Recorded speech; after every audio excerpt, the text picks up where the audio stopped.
Right. Okay.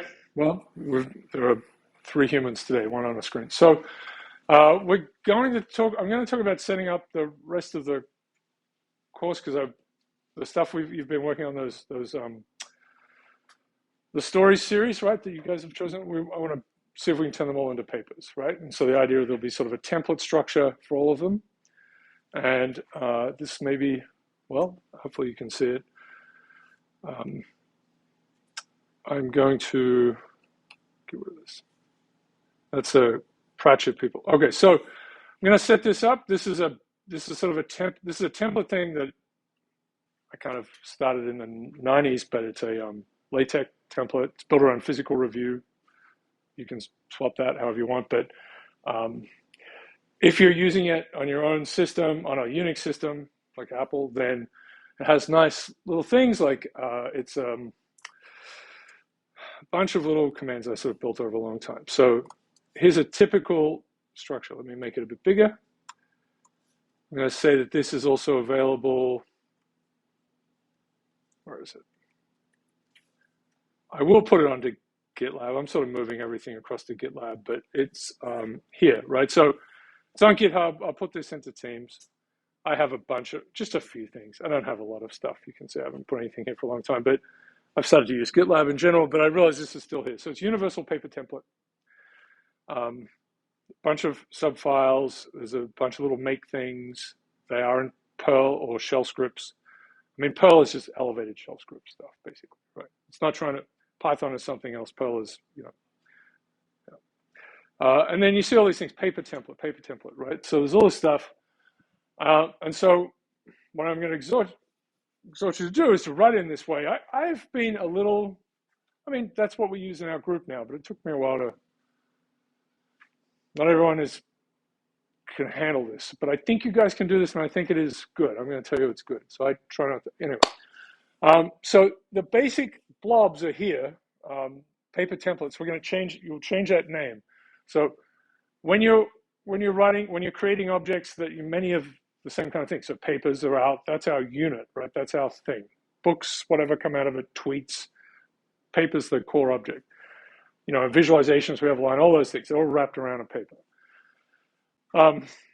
Is that things should name, so part of this is going to be about naming things. You should name things reasonably, like put tags essentially in, like this is work now with, I don't know, I must have told this, but web address, like links to stories, right? It used to be like some horrible thing out of a database, blah, blah, blah, like junk. You still see that now and then, but generally if you like look at news sites or anything, it's like basically the title is in there,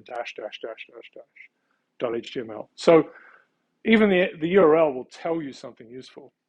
Wikipedia is kind of funny. They generally do that, but also have sort of arbitrary characters in there, which makes them a little hard to reference. Anyway, I think, so what happens is over time, if you keep making things in the same way, it will greatly help you to have done this, right? Rather than have paper.tech and then figure 1, figure 2, figure 3. You will hate yourself for doing that, right? So I tend to put no name.pdf at the end of my, sort of an old reference for that, because sometimes this goes back to when we would have printers in the lab, and sometimes I would print things out and I want to have my name at the bottom of it, right?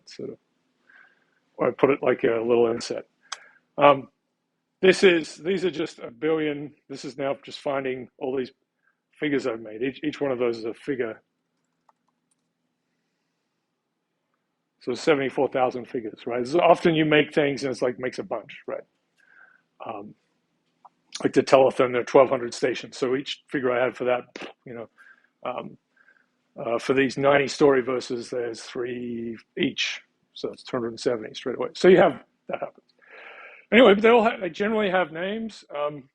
Sometimes this is the classic naming thing. We joke about this a lot, right? Like it used to be Twitter time series, and then I had to put the truth. It's like the best one, the final one, final, better, da da da da. So that's a Paul Pierce reference for Celtics basketball, but sort of. But it's like now we've got it. I think that actually was the sort of final one, so that was not bad. anyway, but name things well, and this is something that I've gotten better at over time. I mean, it's up to you, but lots of things have names. And then you see in here these kinds of structures as well. So I'm just giving you some advice about how to organize yourself. Work. So work is the general thing. This is where I have work and papers. Like work and papers are the two things. Work is like everything, data analysis, simulations, models, whatever. And then there are subheadings in there. This is just what I did over time, culture. And then at that next level, it's always year, then month, and then something that tells you about what the project is. So, for example, in work stories, these are all things, right? Moby Dick, happiness, books, and I know this is rank turbulence divergence, story turbulence Biden, story turbulence Obama. We're going to talk about the Trump one that's going to come up later. What's the first one? Yeah, see, this is something we've never been able to do, but it was this wild claim that let's detect the frames around things. That's what I started with.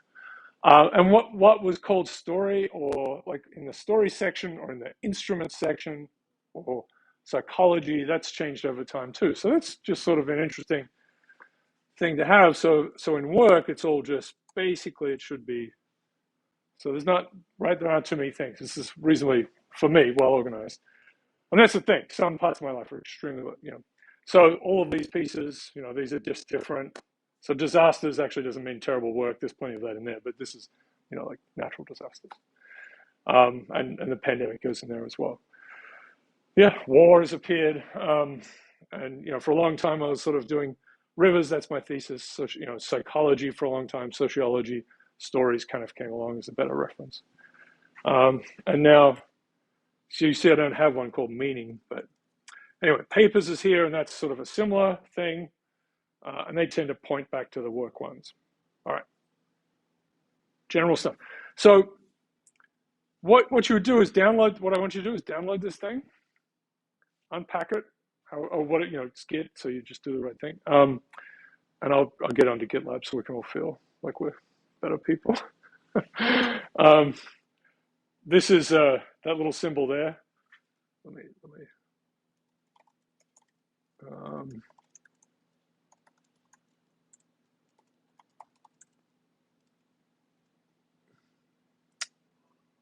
Yeah, this is pretty ancient. So, how old is this?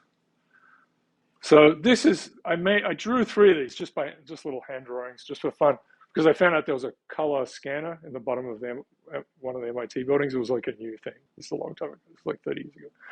And I thought, oh my God, I want to use that thing. That's amazing, right? And so I just for fun made a seal of approval.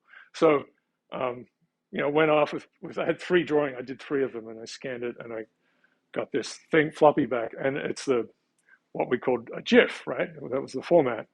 People say GIF. I guess they say giraffe as well. Like it's all, this is one of these warfares we have. The guy who invented the GIF just passed away, so I just sort of wanted to point to that. And in his passing, they're like, this guy did a lot for the world, right? Because he made a really fantastic format, which became this little loopable thing as well. And memes are a big deal in the world. Yeah, they were supposed to mean something bigger, right? Richard Dawkins came up with them in his book, The Selfish Gene, which is really just a reflection of this should have been the selfish me, but that everything, selfishness of genes drives everything. So, but he came up with this idea of a meme, at least in that space, saying that it was a cultural unit that was passed on and something that could be sort of solid. It ended up just being funny little videos online of cats and so on, mostly. But yeah, memes evolved in the meme space thing. So Carter's trying to say things to us? Yeah, pronounces it, all right, fine. He says crazy the person who invented GIF pronounces it wrong. Yeah. It's an interesting thing that happened with people because they're like, oh, it's graphics, right? So you should say good. But, that's not what he's saying. It's like, it's also GIF and also giraffe, I mean, yes, we have lots of things, gift and. Because we already had like the peanut butter and it was just seeing the G was like, that was gotta be different than that. It's going to be different. So that's fair. You want to separate it away from peanut butter?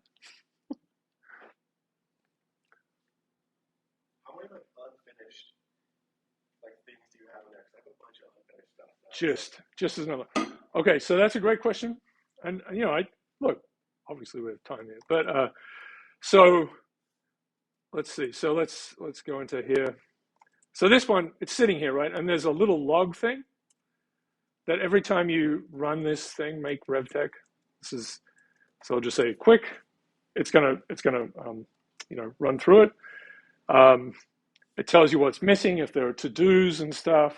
So the idea is you kind of a little command that I added, which is just /to-do, whatever it is. So essentially you make a to-do list and turn it into a paper. Many is the answer, many. And I think that's just science, right? So there are lots of projects. I mean, you saw the 74,000 or whatever. It's like maybe more than that, 100,000 figures. How many are in papers, I mean, if you include the online appendices, maybe a tenth of that, but there's just a ton of stuff that, So I do have this thing, and I haven't done it for a while, but if you look at, say, let's do another one. So let's CD. I do have a papers meeting, right? So there's this one. This is the Uziometer stuff that we're going through now. So this is entirely this, right? And so let me just point to a couple of key things. So there's a wrapper shell. So if you're a coder, this should make sense. And writing is code, right? So yeah, where is it? This one is kind of, because I like this format. It's a clean format, and it's what we send to the archive. I don't care about publishing anymore. It's just garbage, but we have to do it still, but I hate it. Anyway, so there's that. But you could make anything here, because the point is it inputs body. That's the core of it. I don't try to break it up more into like introduction or anything like that. It's too much. Methods could be its own thing, so that's potentially they're the main ones. The abstract, that's what that is. The title, so they're all their own separate pieces. Then there are a few other things, like settings has a bunch of stuff in there. That's where all of the LaTeX commands, like new command, all this sort of stuff. Got to have an outtakes file. Let's So all those different components of the paper, and you can just put them into the paper. Yep, and you can rebuild it into another paper. And I've had things where if you want to input the title into something else. No. Let me get this right. I was literally working on something like last week that I finished, where it's like you give it just like a text file and like a folder of images and a TOML file. The TOML file is just like the config or how you want to put all the images and words together. Yeah. This is like the same thing. So Yeah. Well, okay, good. So let's, I'm in the wrong one. This is the wrong one. Yeah, it's, so the other thing that's going on here is I use symbolic links a lot, which I don't really know why. So that's ln, the command ln, right? And then -s symbolic link. And you put the file you want to be referred to by another thing, and you put that at the end, right? So there are two file names, one that exists and then one that you just want it to point to. And it's, if you use colored terminal stuff, which you should, then it's going to tell you. So this is actually, it's listed in the meaning directory, but it's actually under language. This is fair enough, because this is work that was in these two spaces. And I try to, as much, because it's not a tree of knowledge, right? It's a tree and a network of knowledge. So I try to, this is where it started, probably, and then I decided, okay, I should also have, because, just now I was trying to find it, and I found it in that right space. And I got the wrong one, so we're going to say it's one true dimension body dovetail. So, introduction. So it's there's another thing. I'm going to talk about writing papers a little bit here, because another thing here you'll see as you go through it is that it is pushed down this way. So every time, and this is a great thing. I have a little piece that I've written that I do have on my site. But every time there's a period, and sometimes colons or anything with a sort of end of a phrase, new line. Because the whole point of LaTeX is you're not in the how it looks part. You're in the how it's. This is a thinking place. So you try to, as much as possible, write out like this. I found over time that's. I'm going to jump around a little bit, but let's see. So, for example, here's an example, right? So this is the Uziometry stuff, the meaning thing. So there's plenty of stuff being kind of pushed down, right? And so what you'll see is, even like, tables like this, you want it to be easy to read, just as you would do with code. So when you're writing equations, let's see, some equations, like these are just simple ones, of course, but you could just kind of line it all up, and you see that if someone has an equation that's going to be rendered like this, they'll just make a whole line of it. But actually, you should be like essentially every little block as small as possible, just return, return, return. And it's much easier to read, and it's much easier to edit, move things around. And it's the same with equations, but also sentences. Sentences, block, block, block. So in Emacs and VI, like a pretty functional thing is to be able to chop a sentence or chop a line, right? Like that's a really important piece, because you cut it and then you want to put it somewhere else. That's a very natural thing you're doing. And if you're just in a big text like this, you'd have to copy and like move it around like that. Okay, so that's what else we got in here? This one doesn't have a lot of equations in particular, but let's say like, let's go back to like Simon's model, just as one to look at, this sort of thing, right? So many things have their own, and when I look back at my older stuff, it will be more spread out. So whenever you have an equal sign, it's got its own line, right? Absolutely. A plus. Yeah, you don't, like, this is a block that you want to be, like, if there's something wrong with it, you want to easily, like, get it, easily get it, easily get it. All of this, it indents nicely. It's like code, right? So this is, honestly, I really don't talk much about this because I feel like a few years of LaTeX experience on this. No, it's true, but I want to tell you, whatever you use, this is universal, right? Yeah, yeah. I've been writing Python for 4 years now. Same with Python. Yeah. Only recently I've learned, wow, I'm writing it like you're supposed to. Easier to read and stuff. Yes. And people will say, "Oh, Perl is terrible because you can't read it." But no, it's like if you write it like this and you put comments in, it doesn't really matter, right? Like that, you should be able to make. I mean, maybe scheme is impossible. It's got 40,000 parentheses or something, but I'm sure there are some that are. Python. One of the big things with Python was like there are only so many ways to write it, right? You can't really mess around too much. Yeah, I think having a background in C or something, which is what I had. Well, you like so like example where it's like one of my coworkers like writes a lot in C, like a lot in Python, but like more in C. So whenever he writes Python, it like looks different than like it still like reads fine. Everything it's just like okay. It's from like a C. That's their native dialect, right? They're writing in a C accent. Yeah. But it looks okay, or do you feel as a Python person that that's wrong? I guess like it stands out. It doesn't like seem Right. wrong, but like the core programs that like only write Python are like a very like this is what it should look like all the time, no matter what. It gets too clever, right? I think that and Perl kind of, I know Perl's sort of, I think, but it got, and same with shell scripts, it gets too clever. It's like, oh, you could do it all in one line. And it's true, right? It's like, no, it's like little, amazing little kind of thing you've made, but it's almost like a black box on a line. That would be a good project. Is like how do you measure how complex like some set of code is? That's hard, I feel like, because it's different across languages.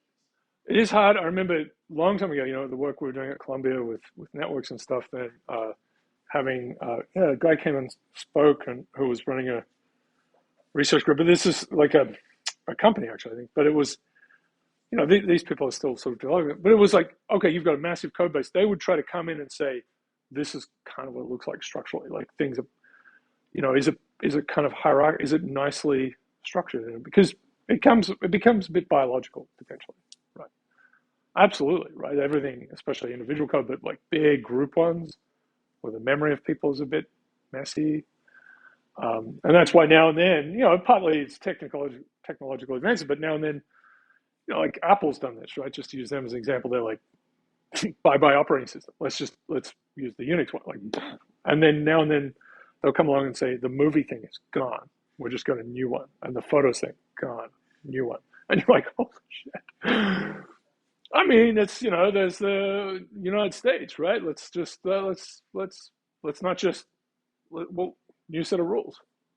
We'll just It would be cool to if you had like a massive code base or like a bunch of code made by one or two people, and you could yeah. feed it through some sort of I don't know, language model and suggest how to refactor, because you could find all these Yeah. components that are the same, oh yeah, you should move this over here and use it. Yeah, this thing is really this is actually the thing you built 14th is kind of key, and you need to. I mean, we figured that out a little bit, but if you got a lot of people working on stuff, it can. Yeah, it would be great. Yeah, the big picture view. I think Chile, right? They're writing a new constitution. I mean, it's kind of nuts. It's and then legal systems become. Well, it happens at a small scale. Like this whole bunch of stuff is too much. We're going to make a law here that sort of wipes that part out. Are those documents can you get those documents or I don't know. Not necessarily Chile's, but say you could get all the framework laws. Are those online somewhere?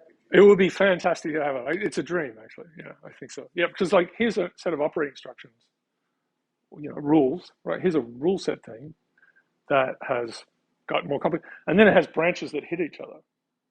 You can find these two disparate things. That's right. I mean, lawyers are often trying to do that, right? They're trying to figure out you're arguing this point of view. It's but here's a bigger thing. That's how I made lawyers. We watched Jurassic Park the other day with our youngest one, which was sort of an important thing to watch. I was kind of hoping we'd be able to do this.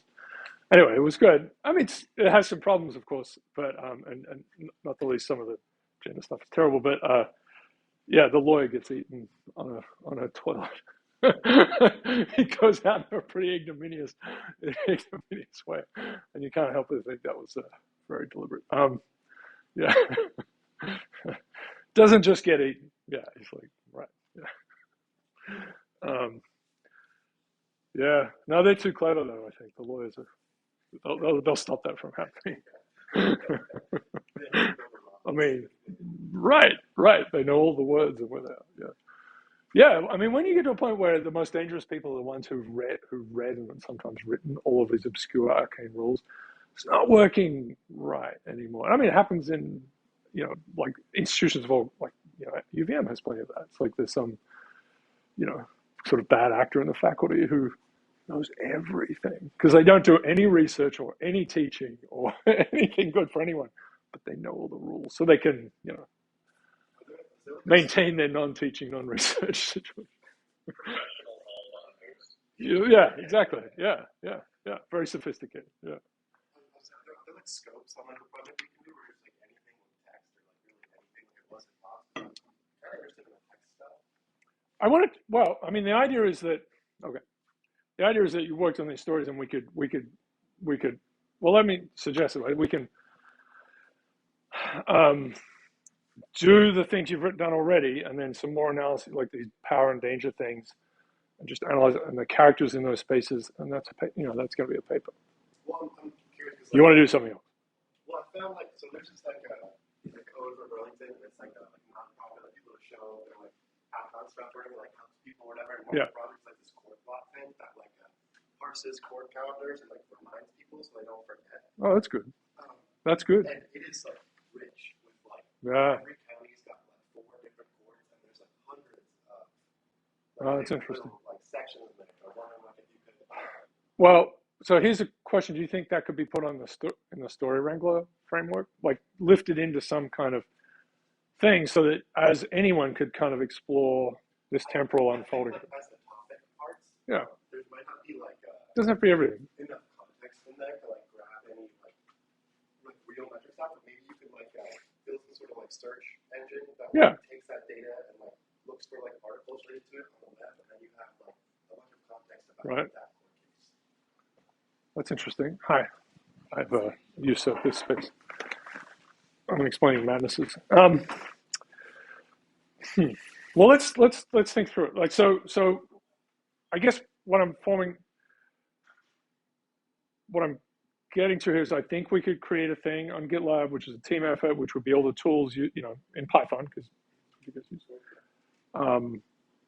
to do these analyses for text that's temporarily evolving. And whatever your, so we have another student who's not in the class, but is a honor student working on Stephen King's oeuvre, right? So that's a whole set of, like here are all these time series for them and blah, blah, blah, blah, right? Okay, so, I think this is an opportunity. I haven't done this, but I think we could scope out and everyone focuses on their thing, works as a team, and we have papers where there's, this is your, whatever you like, so community, right? So there are a couple of people on the machine here. For Carter, so, an analysis of the community, some funny words, blah, blah, blah. Carter's the first author, team, boom. And we all do it. And we centralize the tool set and kind of work on that. And it's like 7 or 8 papers, which I think would be interesting. I once had, faculty, terrible people. There was this one, I wasn't in the meeting, but claimed that I had so many papers. I don't have many papers, really. I don't, actually, compared to peers. I have, each one takes a long time, generally speaking. But compared to math, like they're allowed to produce one paper. Like pure Slytherin math, they're allowed to produce one paper a year, which may or may not matter at all. But that all my students all wrote a paper and it all got published. I have 30 students in it. Not this one, but 30 students in class. Everyone writes a paper as its own project, and that's all.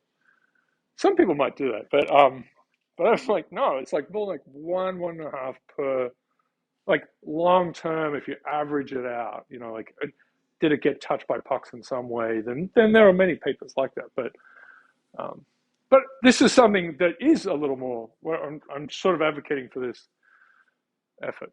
Let's see. It doesn't have to be, like stories or whatever. It could be any kind of text thing. And it'll be fantastic to have something novel in there, like maybe what you're saying. Well, it's like maybe a tangent, but I don't know what I want to do for my master's here yet. Yeah. It wasn't like a long lab, and that was way more interesting. I think all this tech stuff, and one thing I definitely want to do is make all these tools more usable. Okay, so that's a big deal. Yes, 100%. That's what we've been slowly, incrementally trying to do for a long, long time. It's funny because we went to JavaScript really quickly, and I mean the Andy Reagan's work, make the word shifts and things and all that stuff, and it is great, we needed like the Python package a long time ago, and I made all the MATLAB stuff, which people don't use as much, and I didn't really, GitHub wasn't really a thing in 2008. Like it just wasn't in there. And it's also a cultural problem, I think, of physics, which is sort of what I come from, but clearly I'm a lost soul. But is that you make your own stuff, right? Like you share things with everyone in the world. Like this is how we did this thing, but this physicists tend to do this, and I heard this from one of the main people behind NetLogo, which is I'm not really sure, but NetLogo is a simulation thing for complex systems like flocking and stuff like that, and it's pretty old school. So it's sort of, but I mean it's evolved now. It's on, for example, there's a web version, but so it's evolved a lot, but it's very much pre-networks. It's like Schelling's model kind of stuff. It's anything that can be on a grid kind of stuff. But he said they looked at papers that cited NetLogo, and there was like a huge zero for physics because they're not gonna do it. They're gonna make their own little thing, torus, and then because well, hopefully you might not, but then that the horrible thing you made, the inside out of it. Anyway, all that is to say, we maybe could have done a better. I mean, we've tried our guts out, honestly, to share things and make it clear to people. But there's definitely space for making really clean tools that are well documented. Ryan Gallagher's package for word shifts, big deal. But we published that finally in 2021. And which is great. It's great. So that's something that you would fold into this in some way, right? For sure. We saw like the word shift stuff worked as it should, but worked very nicely for the Uziometric stuff for power and danger, like for Andy's code online. Just pop. So I'm going to set up some kind of repository under the Story Lab, GitLab. Yeah, that's all the labs, and Story Tools or something like that. Or maybe The bigger things maybe is also corpus, which is a terrible word. I think I'm trying to think. I'm trying to figure out how to get around corpora. It just doesn't sing. So. So I'll think about it a little bit, but pulpit, there's the corpus pulpus, so we could have a mascot, but we'll figure that out. Maybe a tortoise. So that's exciting to me, and I think it'll be incredibly, it could be just potentially fantastic, absolutely fantastic. Okay, great. All right, so let's push towards that. But the plan was going through, and I got completely destroyed for 6 weeks. I think I took an enormous amount of vitamin D in the last 2 days. I think that's helping. But I was in bed till 3 p.m. yesterday. Anyway, so obviously I look all right today, but not good. Okay, so I think okay, that's exciting. So let me damn it. I'll put it in here. So let's just get some words down here of what to do. And I'm going to talk a little bit more about the meaning stuff because I did some more things and wow, so interesting. Sorry if I'm going around. I've lost my grid thing because Apple's evil. I feel really sad. Where is the copy here? No, this really is painful. Okay. This, by the way, is quite funny. I know I'll probably show you, but this is the entry card from returning from the moon. Cape Kennedy, moon, Honolulu. Here it is: cargo, moon rock, and moon dust samples. You see, they just started analyzing all the moon rock samples because what? Yeah, because back then they were we're not gonna have the tools to Oh, let's put them in a box. Oh, they did Raiders of the Lost Ark stuff. They wheeled it into the big back room. It's next to the Ark of the Covenant. We weren't gonna have the tools We've got our best people. Really? Yeah. Wow. Of course, it didn't happen. But, yeah. Well, the moon rocks were analyzed well after the conspiracy theory that they never went there. Blossomed into the richness that we have now. I was thinking about it last night. I was talking with my wife. The time is such a 50 years. Now we've got Bezos spending a minute in space. It's not a good. It doesn't help in terms of the right. Yeah, you might the vomit rocket probably does, or comet rocket. What is it? The vomit comet? The one where you go like that. Yeah, it's got to be vomit comet. Yeah, where they just go like this, and you're weightless for a little. Probably just as long a time, to be honest. I don't know. We should look it up. What I've read is a minute, isn't it? I mean, the whole thing is 8 minutes. Oh, yeah, to get up there. Yeah, it's basically just the most brutal roller coaster. Many people like roller coasters. Anyway, that's kind of funny. That's just a background thing. And I had this one as well. What's the other one? This is good. Just a Spirit Airlines flight with a really high altitude. Yeah. Okay. Let me stop that. So I'm trying to write things down. I'm having a bad. I'm sort of. Oof. That's not good. Today. I'll put it in here. So this is going to be. I should have been here anyway. So we was story tools, something like that on GitLab. Right. So I'm going to set that up. Maybe I've said this. What else is in here? Right, we're going to write a paper on the story versus team effort. I've said this, some general template. I'll try to write this one out for the Pratchett stuff. GitHub, well, that is on GitHub, the universal template, but put this on GitLab. Change to GitLab. This is a little side thing. I was looking up the Pratchett thing, but on Facebook, the Pratchett project at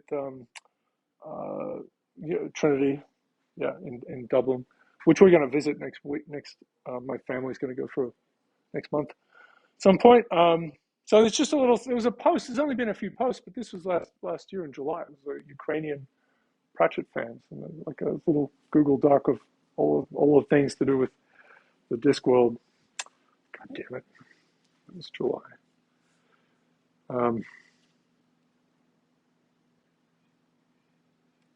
Okay. That's a note there. Yeah, so we'll build up tools. That'd be great. I'll have the little horrible MATLAB section, which would be. I mean, I've wanted to do it for years. Anyways, good. It's just nice to have differences. Okay, so I was talking a little bit about this madness. Okay, so what happens is you unpack this thing, and it's got a lot of stuff. And so these are going to be, like I said, paper template, blah blah blah blah. So you rename it with something meaningful, and you can change that later on. This is the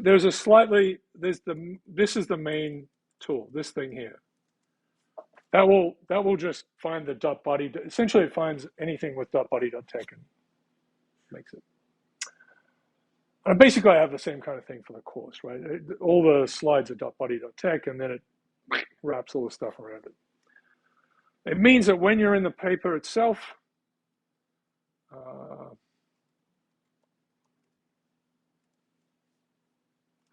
right? So this is the example. Like this is Uziometry paper. So when you're inside the thing, it's just LaTeX, right? It's just LaTeX. It's just LaTeX. Yep.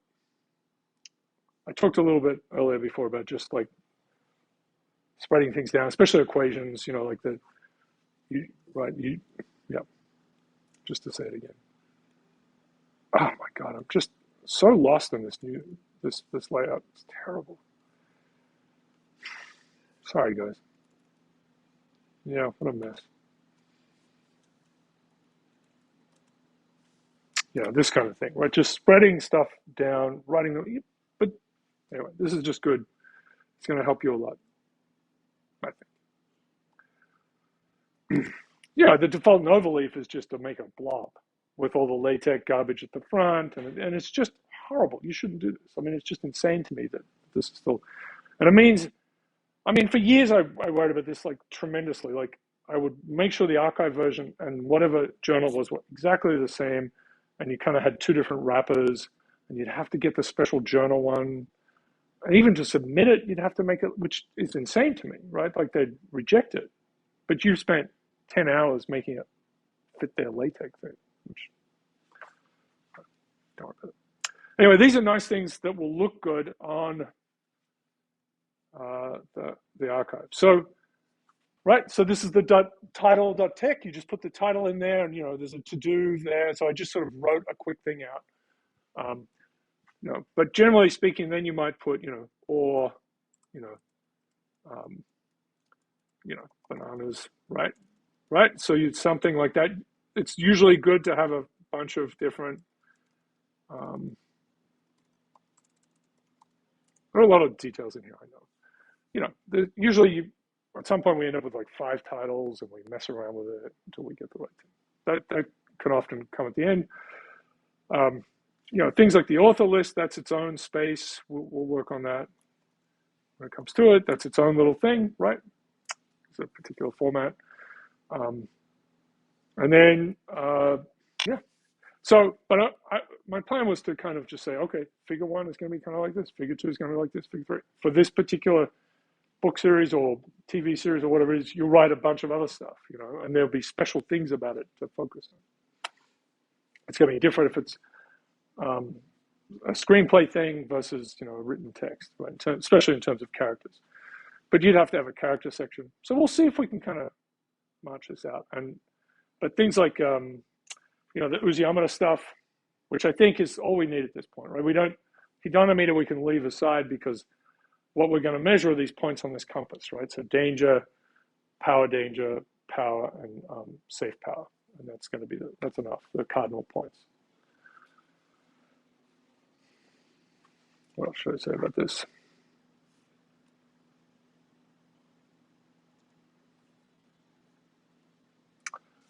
Yep. And then we'll put them on overleaf. So overleaf has become a good thing. it's a bit, like all these little Perl scripts don't work, obviously, but it's okay. We sort of manage with it.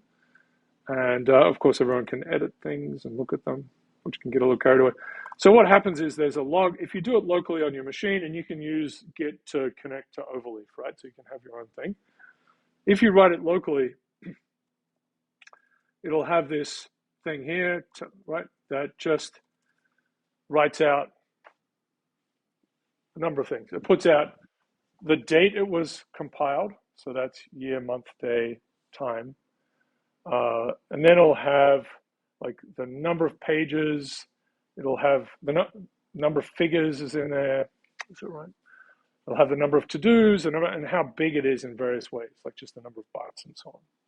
So there are a bunch of things. And then, I have a little thing that can plot them. Generally what happens is the to-dos build up, and then you really go at it and goes like this, and you kind of have this episodic thing. And it was a thing, and there's a way of recording when it's submitted and whatever. I like this, but you don't have to worry about that. Anyway, I have a universal logger for figures that are made as well. All right. So that's just sort of a nice thing. And then when you want to make it for the archive, do I have to put in that?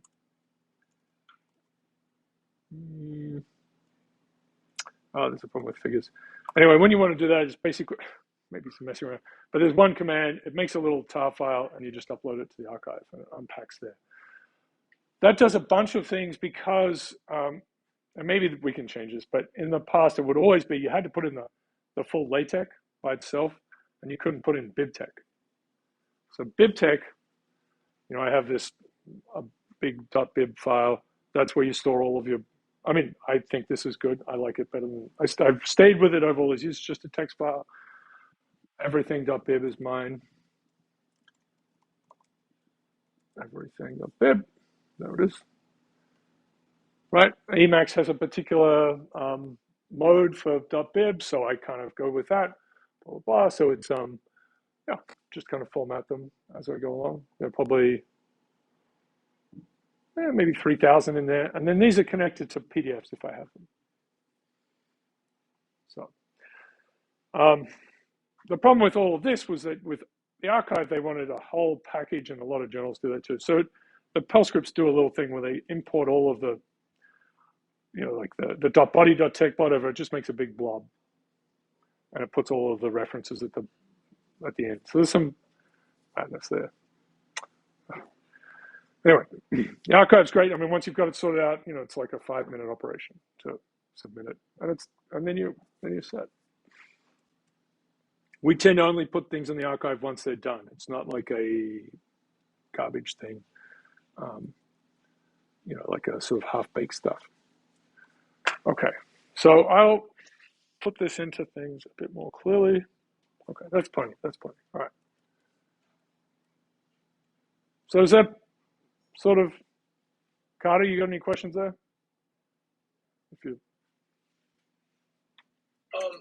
No, I just wanted to share. I shared a link right here, and this is the site I got the community scripts from. It actually has. Yeah, Forever Dreaming, right? Yep, it has a bunch of scripts from like a ton of different sites. So I just wanted to share this in case anyone else was interested in using like transcripts of pretty much any show you can find on there.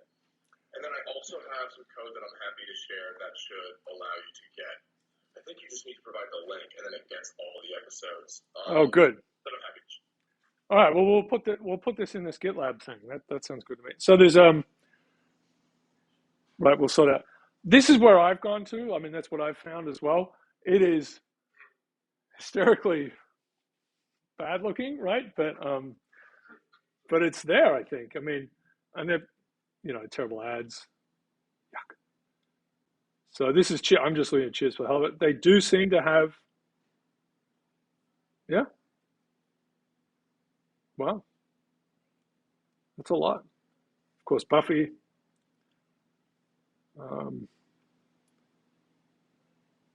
What's great Buffiness? The Wish. It's fantastic. Yeah, so it depends on who wrote it, of course, who did this. But this is, people They might not all have the same form, but generally speaking, with transcripts, there's the name of the speaker, colon, which is hugely helpful. So you'll just have to look at what you have, right? This one seems to have part 1, part 2. Yeah. Yep. Things like, stands up. You'd have to be able to check through and kind of get a sense that that's that's a direction. And what's weird, I noticed this about this site. They don't want to write certain words, which are, do you understand? Like this is like, they're not really super bad. It's probably so that people can access it on their school networks, like things that have a lot of auto moderation would catch like kill and lessons. So even if you just search for like Buffy transcript thing and you read it, that's when they get in trouble. It might block it. Yeah, because you're not actively looking for that word. Okay. Damn. Okay, yes, right, all right. So weapons. I don't know if this works inside. So tricky, right? So you're gonna have to figure that out. Don't have plans. That's emphasis. But if it's emphasis, come on, you maniacs. So there's kill. Well, you're gonna have to fill it in, right? So that's the problem. That's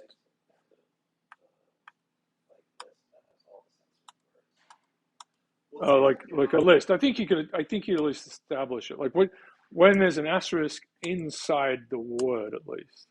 We could do like fuzzy string matching to a list of no matches. That might not work all the time. I guess what I would suggest is you would find everything that has an asterisk in it. And I think you could pretty quickly sort out that if there's an asterisk at each end, then that's emphasis. Like that's going to work. And that's it. I think that's going to be it. But you'd have to print them all out and be sure that you're happy about it. Gun.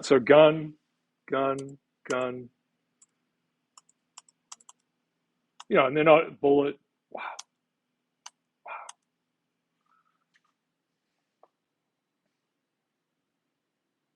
Wow, that's interesting.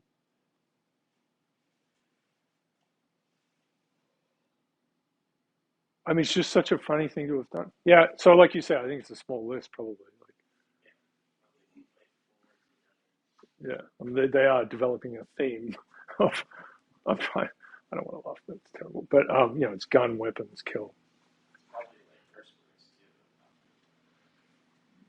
There's not a lot of swearing in Buffy, but you're right. I think so. That maybe is not one that's going to work out. But that looks like okay. So this could be automated for the whole thing. What's something where there's a lot of swearing? You can see here. Oh, iZombie ratio. It's all pretty. What's Raised by Wolves. I want to recommend this strongly. Oh, they have all of them. It's so good. I haven't watched the second season yet, but it's so good. So I just finished watching the second season. You gotta watch it. So Raised by Wolves tends to be like, I mean, amongst many other things, but it's basically, so Raised by Wolves is the Romulus and Remus story is what they invoke, and which is humans raised by wolves. But basically they take that and say, okay, X raised by Y for all possible X and all possible Y. Let us now do that. It's religion versus secularism. It's a lot of other things as well. But there is swearing in here. I don't know if there's haunting music. Okay. It's a tank. Wow.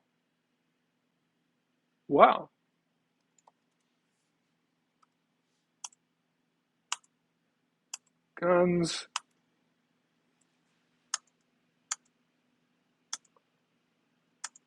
Wow, man, it's a lot of killing. I mean, this is a hatchings, matchings, and dispatching story. Evolution, so murdered. The two for murdered, yep. Which is, have I gone? I've gone round in a circle. It's weird that, Damn it. that it doesn't get all caps, Cox as in gun Cox. It doesn't censor Oh, I that. saw an F-name. Oh, sorry. Did you say you saw gun? Gun was, It's weird to me that it doesn't censor all caps. I think the all caps threw it off, Cox, COCKS, for gun Cox, but you'd think it would censor that, and it didn't. But I think because it was all caps. mine the wrong one. I'm in the wrong one. I think it was here. All caps, that's interesting. Because, Oh, yeah. I mean, Okay. they're so, they got tanked. Yeah. Okay. Tank. So anything military. Not really the. Okay. Maybe it's because maybe he's came on TV at one point or whatever, and then had right? Don't they censor stuff and the captions on TV sometimes? I feel like I've seen other places where it's all there, so I don't know. I think this site has a uniform. Just a peaceful site. They don't want to promote anything. Right. Well, can I just say, like the Oscars, right? So the big. They're going to have to star on asterisks at the Oscars. Well, they did because there was some F-bombs dropped in that particular interaction that was seen in like Japan and Australia, but not the US because they cut the feed, right? So there's this the slap, and then at the end of it, the Oscars, whatever it is, the Academy releases thing saying we are opposed to violence of any kind. And then I mean, but straight in my mind, it was like, except for essentially any violence of either in kind or type or degree, I should say, in movies, then that's okay. In film, that's totally fine. And here is the 50th year anniversary of the gun. I mean, I understand, but they just said we do not condone violence of any kind, except for this stuff, which makes a lot of money. Which is like, especially Godfather 2, which is like the greatest film ever or something. So, anyway, just to say, there's a lot of violence in all of these things. So, and I guess my big contention is, people talk about stories of, have to have conflict and blah, blah, blah. But I really do, I guess more and more I feel like the big thing is danger. Is real, because survival's underneath it. So, safety and danger is this big thing that oscillates through all of these things. We're watching Jurassic Park, right? And there's a bit of the badness of people involved, but it's also, at some point it's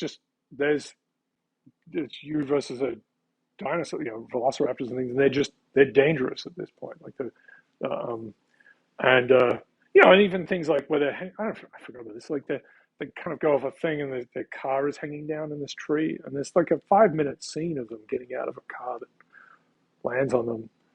I just remember thinking, like, this is just I know it's an action thing or whatever. It's just a funny, but they're just in peril. They're just in danger. Like now we have the characters, in terms of writing, it's like they are in danger again, and then they get out.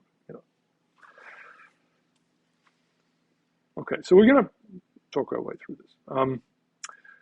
I do have these things. Where did I put them? I think I worked this. I'm really lost without my grid, and I'm just so bad about it. Okay. All right, go away. So it's not in here. Is it here? Oh yeah. Okay, just a couple more pieces in here. Like this to show you these Uziograms. This is some primitive elements of it, right? So this is there's a histogram in here, and I've made within whatever system you have, you probably will have some convex hull finding thingamajig, and if there are points in here, it just finds the polygon that contains it as, because they're discrete, it's going to be lines, right? So it's not, if it was some goopy thing, then you'd have a convex hull which would have some straight lines and then be curved in other places, but it's points, so it's just going to be like this, and so there's a point here, and then the extra thing was to come along and say, okay, now we're going to also like divide it up into sections. So this might be a straight line here, but we're going to divide up into sections, and we'll evenly add words as we go around. So you have to compute the normal, you have to compute the line segment and then the normal to it and put in the middle. And then that sort of the next stage of it was this, the normals are pointing in to kind of keep them out of, but that's, and then you can see the convex hull is here. And then it was starting to work at this point. Yeah. You know, not shown are all the 1,000 versions where the words were all over here or upside down, or, you know, just everything is wrong. But that was sort of some primordial development. Okay. So this is sitting on GitLab now. I've managed to do that, I think. I have the nice GitLab-y thing. Oh, I guess it's doing it there. The GitLab is doing it there. Yes, figures are here. Yes. Okay, good. All right, this is my thing, Uziometry, I guess.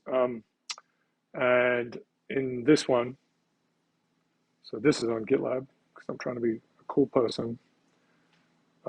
There's a ton of stuff in here, but essentially it's all of these figures. And I showed you some the other day, but I wanted to kind of look at some of these again because I fixed them up. So it must be easier to make all those custom plots in MATLAB, right? Or maybe you just use it, because I don't know if there are tools that you can make those nice like custom graphics with really in Python. I mean, I've been waiting for Python, people who use Python to make better looking things the whole time.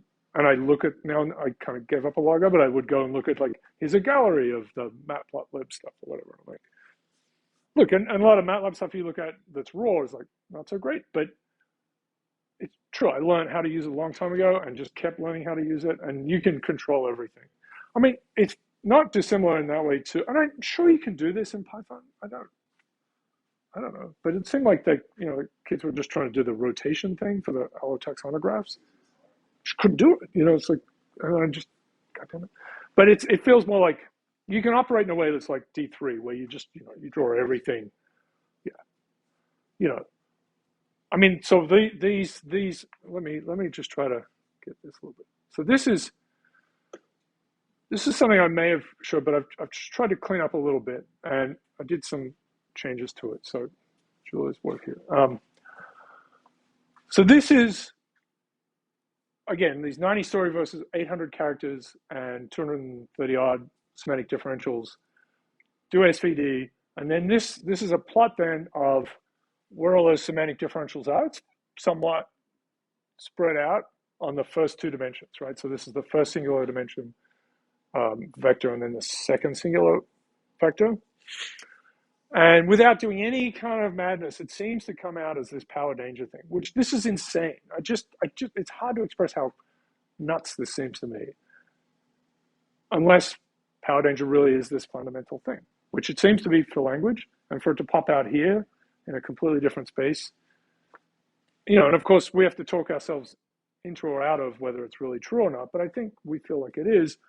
So it did a little thing here that, it took me too long because I was in this terrible mental state, but I managed to get it so it swaps the semantic differential depending on which way it is. So based on the underlying convex hull, it will make the words go around this way as long as the line is, the slope of the line is, well, when it hits pi over 2 here, this way, right? When it hits the horizontal, I should say, it switches to rotates it around. So there's a break there, and then a break here. And it looks like it's pi over 2, but it's not. It's to do with the underlying convex hull. So these ones are kind of organized, because people are presented with they're presented with semantic differentials which are similar, but the words are swapped, right? So this is how people saw it, these ones. So disorganized, self-disciplined. And then they also saw competent, incompetent. And because so the positive thing was on the left, the positive thing is on the right here, and so these ones have all been swapped to kind of conform to where they ended up.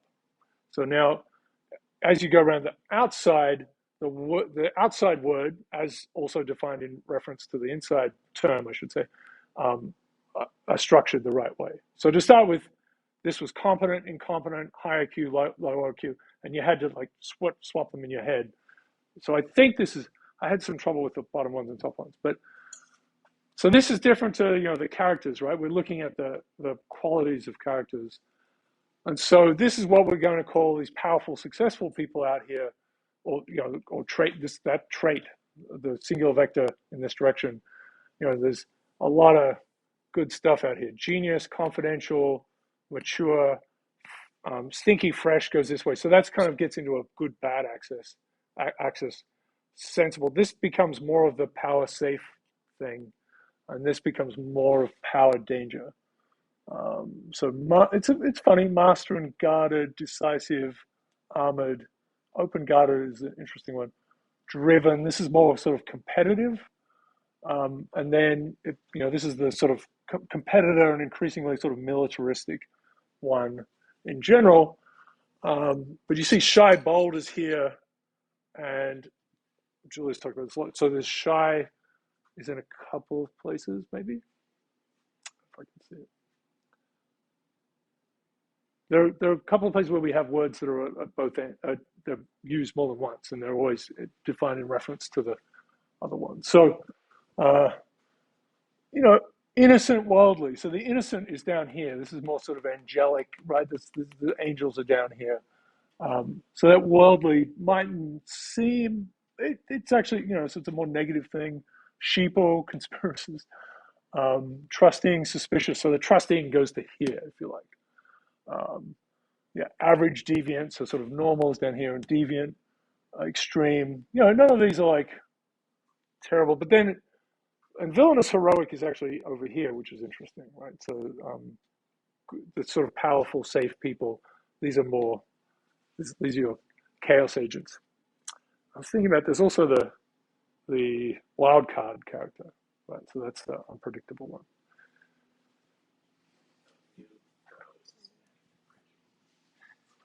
There's some pretty weird ones in here, right? They put in emojis, like emoji one. I don't know, like what was some of these? Do you remember them? It's like they were weird, right? It was like thing and thing, like vacuum cleaner and chicken. Like where are they on that? I mean, it's a good idea, but we got rid of this. Yeah, so these are sort of, this is the nothingness. These are ineffectual people out here. Lazy. This is Homer Simpson, right? Lazy, slacker. Homer's a bit dangerous, I suppose, but incompetent, low IQ. It's pretty rude. Noob and pro is over there, right? So pro to noob over here. And these are sort of, safe, weak. Right? It's fine. They can be okay people. They're just not going to do too much. Anyway, so it seems to fit, and I've tried to just leave those labels in there, port them across. Okay, and then I want to dig into this a little. So this is the second one. So we're going to keep powerful on the bottom, and then put what we'll leave as structured on this axis. And I think structure holds up, but let's see what you think of this. So again, power is still here, so we're going to have those words out here. Like, so you'll still see some of them, like low IQ, high IQ. Lazy is there. Apprentice, master is kind of popped up. Anyway, but now, so we're going to take that power one, we're going to collapse the danger one. So they're the main ones, and then open up in this third dimension, which I'm going to say, so it seems like this is basically more rigid, and then, more unstructured, less predictable, for example, right? It's kind of that third dimension. So we have to convince ourselves that that's true. I thought this was interesting. Playful, serious kind of comes out on that axis. And for this has sort of been the way of thinking of this. I think, so serious seems to connote a little bit of power, and playful is a little more like whimsical, so it's a bit softer. So maybe structure is sort of the way to go with it, or rigidity. It could be, more predictable, more rigid, more rule following is another way to kind of look at this one. And this is, more like less rule following, less predictable. Funny people are up, this is funnier things are up here. What else have we got? Good humored, angry, bright, involved, kind, accepting, unorthodox. Unorthodox is a good one. Yeah, it's unorthodox. Orthodox is another one. So stick in the mud, liberal conservative, funny, humorless, right? So the funny is up there. Yeah, yep.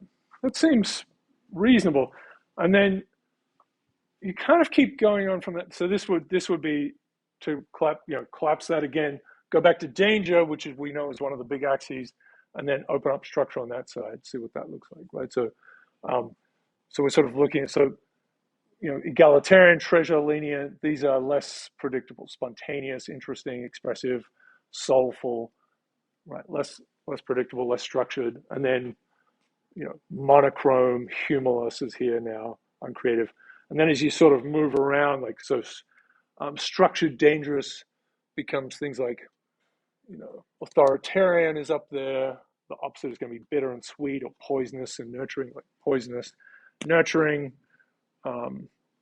Cruel and kind goes this way, so you kind of have to spread it like that. So it's an odd thing to work with them. And then what happens is we go out to these next ones. So that's what I thought I want you to look at and see what you think about this. I mean, look, we've talked about this a lot, I know, but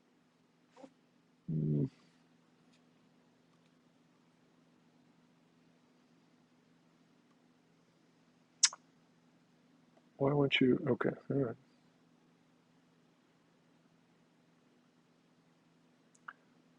These are going to be, that's totally the wrong space. Not named like I want them.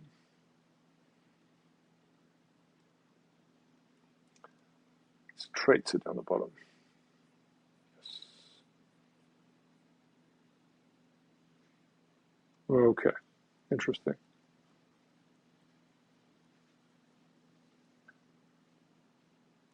Okay, so this is now, these are these next dimensions, right? And right, so I think we can kind of hold on to, we've talked about this a lot, but I think, Julia, and I think we can maintain like structure is sort of the third dimension, but the fourth dimension, so we'll just keep power along the bottom and then look at what the fourth and fifth and sixth dimensions are. And so, I don't know what, you've thought about it. I mean, what do we call that one? Do we have a word for it? Yeah. You can get the feel for it, right? So there's kind of city slicker, country bumpkin. There's kind of this ruggedness, and versus refined, like manicured, ivory tower, this kind of stuff. And what I want to say is this has been our kind of feeling for this, is that this is more like, the first three are kind of big things, and then these next ones are more like switches. They're kind of like they're more like specific to characters. Like these are story things. And this one is more like, what do we got? Unpatriotic, cryptic. Yeah, I don't know how that's different. Anyway, this is sort of the feeling for this. We'll maybe look at this more, because you want to identify your characters. I think 3 dimensions is a lot. Like it's a lot for the core, like the internal nature of them, in a way, or how they're perceived.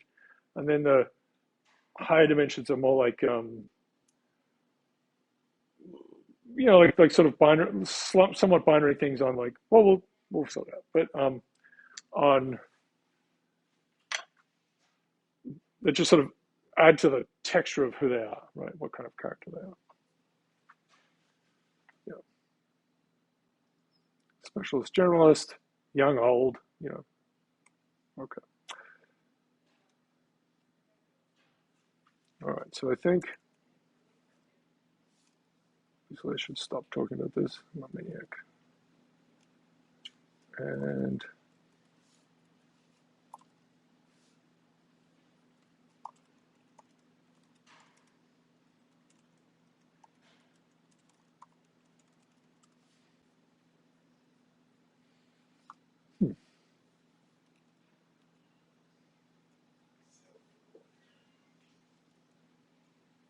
Sorry about that.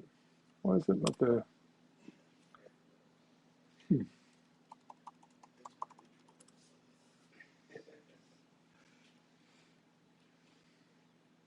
Try to make this a little bit better.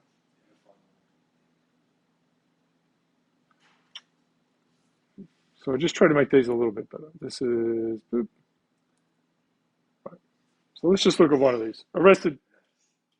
So there are a lot of these, and we could explore them a little more. Arrested development, I don't think we maybe touched it, but so they're all in these pairs of these triples, and the triples always power danger, and then power this kind of structure one, and then structure danger, right? So to try and kind of collapse them like that. Yeah. So it makes sense. So right, this is more of the leader characters are over here. These are the angel, somewhat helpful people, and then all these chaos agents up here.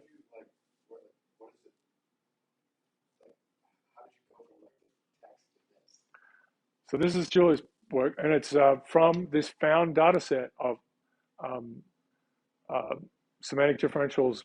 So you're presented with characters from shows, just online. It's an online thing, and the idea was to kind of mess. So you can do this. You can answer all these questions. It'll tell you who you like. So it's based on people. Yeah, this is a survey. So that's what's wild about this. It's a completely different thing. Hundreds of semantic differentials, popular characters, right? Harry Potter and so on. And you just give people free reign. Just let them answer whatever they want. And they tend to put them in reasonable spaces, right? So this is the flip of the trait thing, right? Now we're looking at specific. This is the underlying distribution of 800 characters over 90 story verses. There's a little bit more here, right? So there's a little bit sort of, because these are characters in shows, right? So there's a bit of everything in here, but it's not like they're all like here or here, right? Yeah, okay.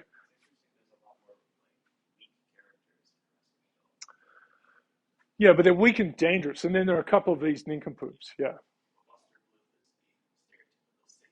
Yeah.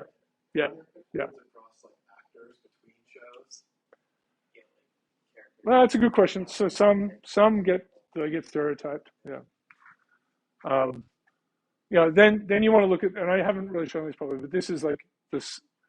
Now this is power again, so we still have that same thing, and now they move this way depending on this structure thing. So maybe think of more rigid versus unpredictable, and maybe is unpredictable.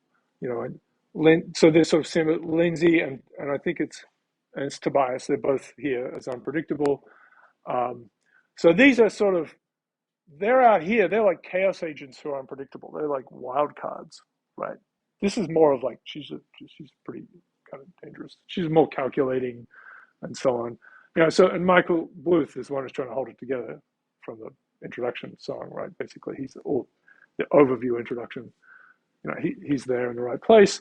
And if you now put danger, you organize, keep danger, so we'll go back, and then this is playfulness this way, or this rigidity structure thing, then so it separates in this way. Michael comes back here.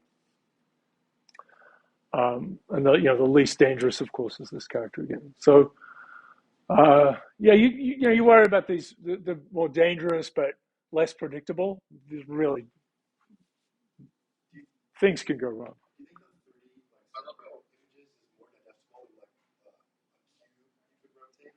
I tried to do it. I know I spent a long time making this kind of thing. So that's what you'd want. I mean, it'd have to be in D3. And that would be much better. I mean, it would be fun, but it would have to be in D3, a little thing you could rotate around. But I've tried to think of ways that, even whether you show people like danger and like, how do you do your coordinates? X, Y, Y, Z, ZX. I think we're okay with there are just 3 that really matter. So that sort of helps, right? But it is, so there's part of this is like, you have to really concentrate. I mean, so this is war, right? Game of Thrones is like this. There's one good character. There's someone who really gets it. And here's your chaos agent.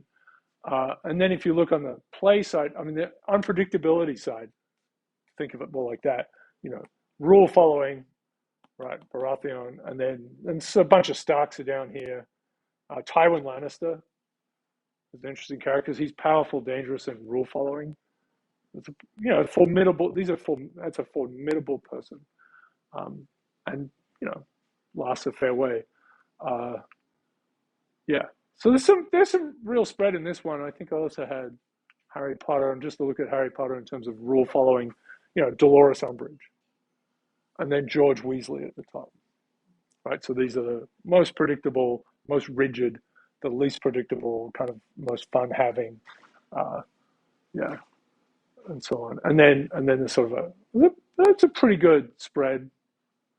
Pretty good spread. J.K. Rowling being invoked by Putin recently. It's pretty good. Pretty for cancel culture. It's like, so you want to spend some time with these. I know I'm just flashing up, but you need to spend. So this is that serious rigid one again, and then this is like how dangerous they are. So it's interesting, like, he's Sirius Black, right? So he's sort of there aren't many out in this really playful, dangerous spot. He's somewhere out in that direction. Let's see.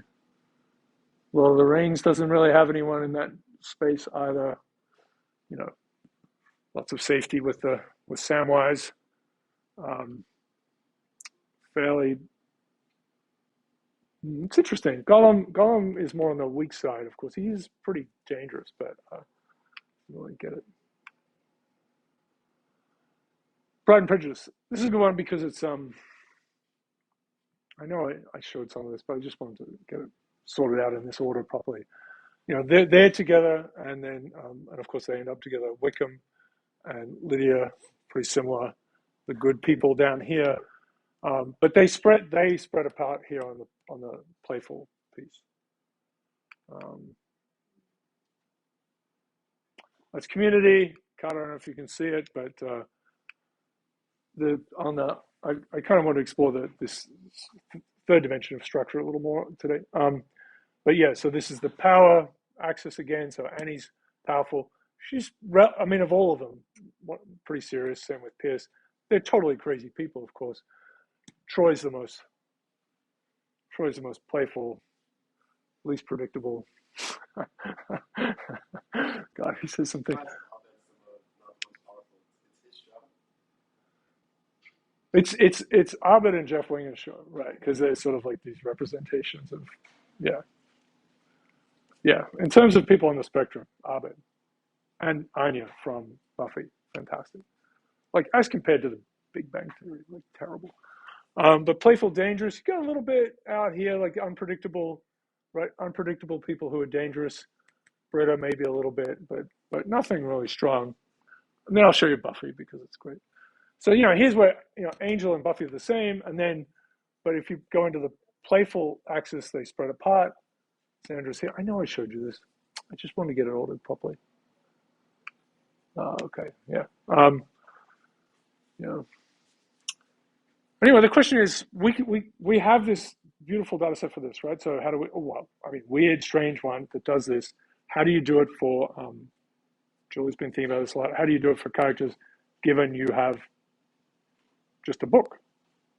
How do you do it from Pride and Prejudice?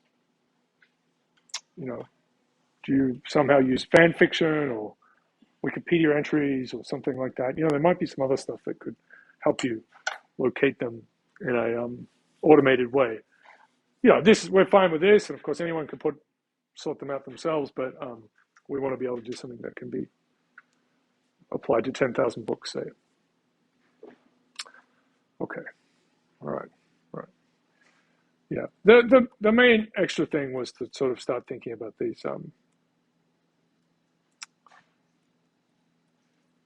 Just maybe to sort of have some support that there really are these traits do seem to line up with power danger structure, and that's kind of remarkable. So just to kind of end with that, yeah, this is from a completely different data set, right? There's a 20,000 words evaluated along the VAD dimensions, balance of arousal and dominance, and that sort of was led to this uncovering of this putative power danger structure thing. Completely different space. Again, semantic differentials, like really, you can fine grain them, right? Use a little slider, actually, in this case. It's not even a Likert scale. 800 characters, 90 stories, and they, seems to give the same thing without any rotations. Like the dominant one really is and of course this is a particular venue. This is a venue of constructed characters for stories that people like, right? That there's the authorial intent, like you're making these characters. We're probably not looking at things that were flops in this. We're looking at stuff that people are familiar with, that are famous. But even with that, there's a pretty good spread of it's pretty good spread in this character space that people have constructed and people have enjoyed. So that's weird. And I know I pointed to D&D and to Chipolow's theory of stupidity and that sort of stuff as being having some analogs, and it seems remarkable to me. Emotion's a bit different. I think what happens with emotion, and this work is still ongoing.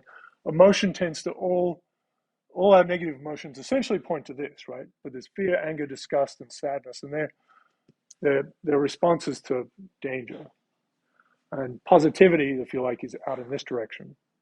And then surprise is simply like how far away you are from that intensity is how far you are away. So emotions kind of say, oh, something is happening in this raw thing, but then there's like a whole bunch of dimensions coming out of here that tell you increasingly more detail, like what it is. Should you spit it out? Should you run away? What's going on? Okay, so I'll try to construct some things for you guys to then, like I said, I'll have this paper template, and we can all start working on that. And that's it. That's the project, right? The project will be to get papers that we can publish. Does it seem okay?